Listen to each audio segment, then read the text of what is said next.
If you guys have a pcDuino, you may have heard the announcement that they released the Ubuntu version 14. So I'm going to download that onto my pcDuino 3B card, and I'm going to show you the steps. So go to linksprite.com, and right here click on the download page.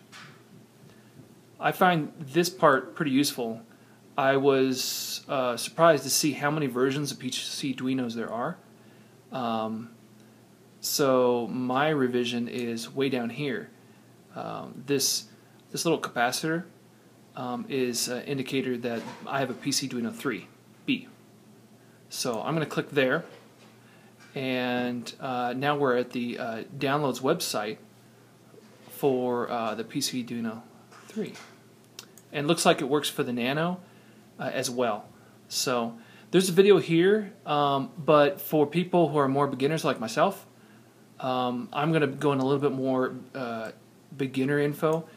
For those who have done this before, there used to be a separate process for flashing the kernel, which is the instructions for the hardware, so that you can install an operating system like Ubuntu.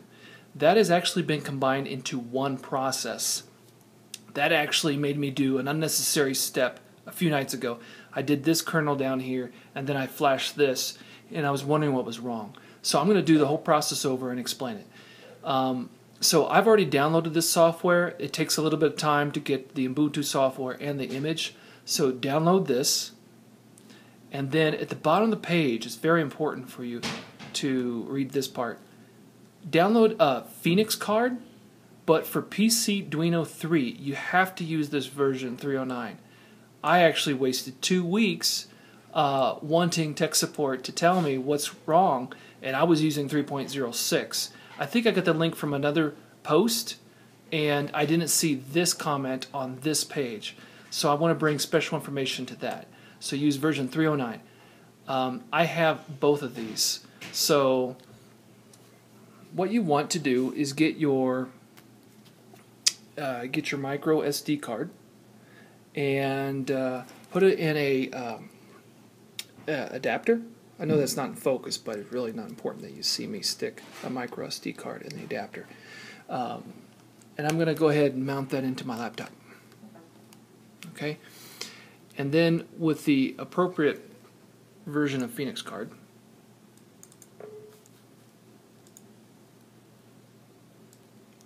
you want to, I like to do a disk check and make sure that's the right size. I'm getting an auto reading here because it's already been flashed with this, but I'm going to go ahead and do that. So the image file I'm looking for is the full live suite.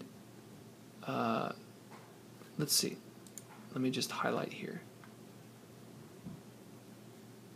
Yeah, if I highlight over here, it does confirm it's the GMAC 2014 December 28th. And so let's do that. That's what I have right here. You basically hit burn. So it's going to go through a few settings here. It's going to give a few readouts. Now it says burn success. It is not. Not until this bar goes all the way across. And this takes a while. It's burning a fairly large image to the SD card, and it's going to make it bootable. So I'm going to cut this video up into segments and reconvene when that's done. Okay, it's done burning. It took about 15 minutes for my card.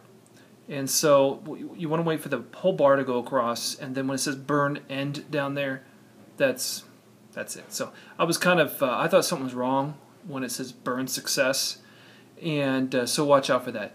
I think maybe it means it's successfully started. Not really sure, but burn end is what you're waiting for. And now it's safe to exit, and I'm going to take the card out of the unit, and now it's time to move to the pcDuino. Okay, now with your new Ubuntu and kernel card, we are basically going to flash the pcDuino.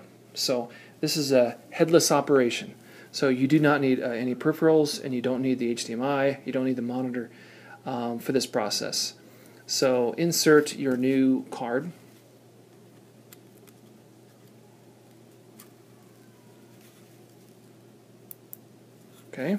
And we're going to be looking at these LEDs right here.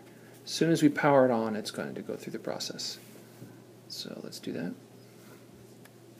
Okay, there's the power. Oh, is it blinking already? Okay. It is already blinking. So basically, it's writing. It's writing everything. So this is now a single-step process where, for those who have done it in the past, you would flash the kernel this way, and then through a USB drive or another method, you would flash the operating system. It is going to do both, but as a result, it's going to take much longer. So you basically just go walk away, go eat a meal or something like that, and when that turns, we'll see what happens when that's done blinking. And this is what you're looking for. There should be no more blinking, and the power should be on. It's time to give it a test. So definitely remove your card.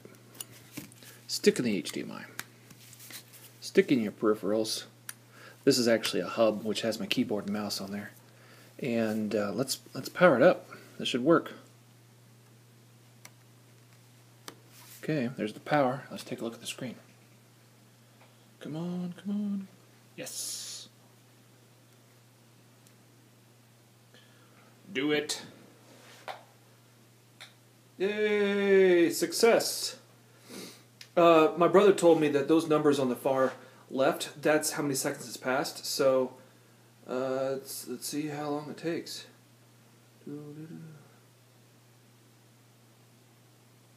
Okay. I'm not really sure how much of this is requires to for each boot or just the first time. Okay, well that's different from other versions.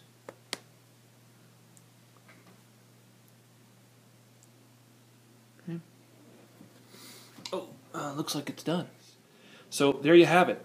We are running Ubuntu 14 on the pcDuino 3, and it was relatively a simple process of downloading something, burning an image, and then primarily just waiting and letting the pcDuino do the work.